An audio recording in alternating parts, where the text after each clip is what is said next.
Hey guys, Hugh Tafel here. Really excited. I've got a phenomenal guest, Dr. Benito Fernandez, and he is a professor, a former professor, I should almost say, from the University of Texas at Austin. Spent 27 years there. PhD graduate from MIT, and he's one of the founders of this really cool company that I've gotten to know called the Whisper Company. And one of the first questions, well, first of all, Benito, thanks for coming. Can you hear me okay? Are we good? We're good, Hugh. Thank you for the invite. All right, great. Well, I'm so glad to have you. Tell me, like, it's not often that somebody who, you know, worked as an employee, professor, especially at an auspicious university like the University of Texas, decides to like stop that particular job and then engage in a new startup, cool technology company. So tell us a little bit like why you started and why you began and got involved with this company instead of either retiring completely or continuing your professorship. Yeah, thanks for the question, Hugh.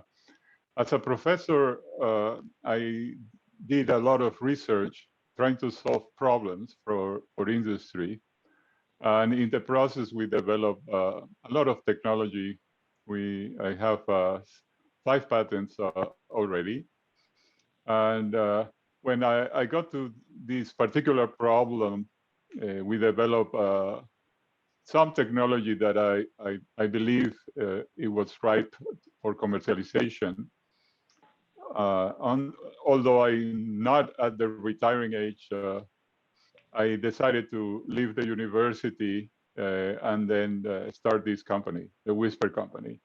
And the reason we did that was because in this digital age, we have lost rights to our information.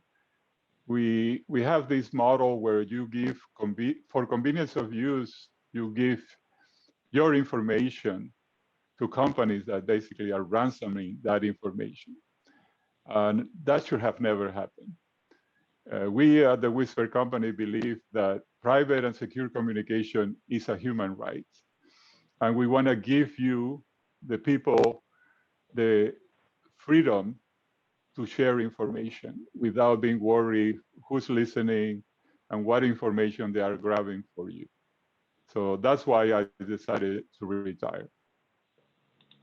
Right. And that's a big issue. I mean, I saw headlines the other day about WhatsApp, which those in the know is a Facebook company or subsidiary, was purchased a while back, and they say that their technology is encrypted and private, I guess, or secure.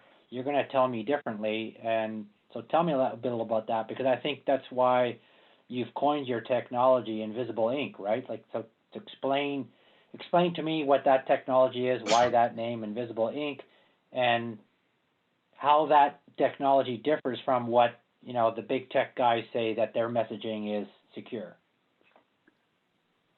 Excellent question, Hugh. WhatsApp is a typical example where, for the convenience of communicating with your friends and family, they capture a lot of your information, and they basically develop a model of how you socialize, how you interact with other people. And not only WhatsApp, but many messaging apps, and they claim, rightfully so, that they are end-to-end encryption from your phone to my phone. But once it gets to your phone, it gets decrypted. So the communication is secure in transit between devices, but once it gets to your device, it's not secure. It's exposed. It's decrypted. So anybody that grabs physically your phone can look at your images, can look at your text, can even send text in your name.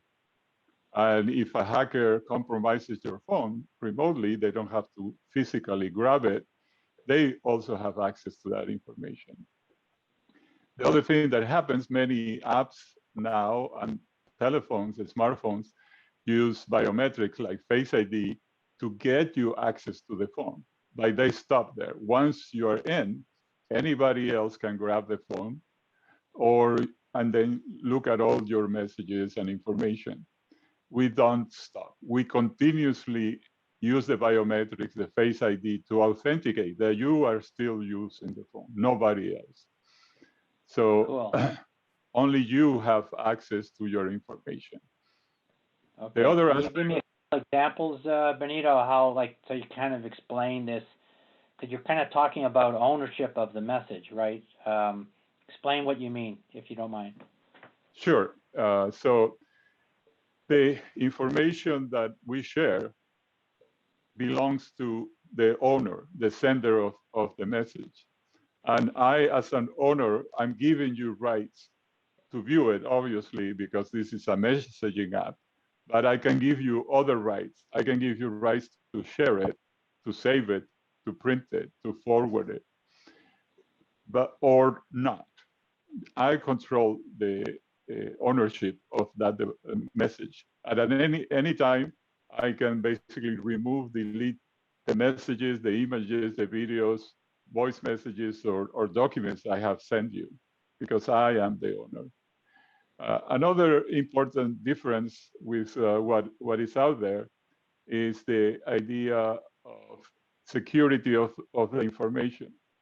As I mentioned before, WhatsApp, Telegram, Signal, even Apple's iMessage. The information is decrypted in your phone. In our case, the information remains encrypted.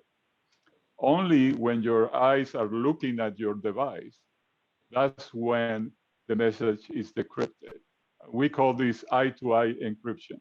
It's from my eyes to your eyes. And the reason is, when I send you a message, I know that you and only you can see it, but also you know that I was the only one able to send it, because for me to send a message, I have to be authenticated and to press that send button. Right. And I know that you are the only person able to see it, because even if a second person shows up, a second face, the message becomes invisible in your phone. That's why we call it invisible ink.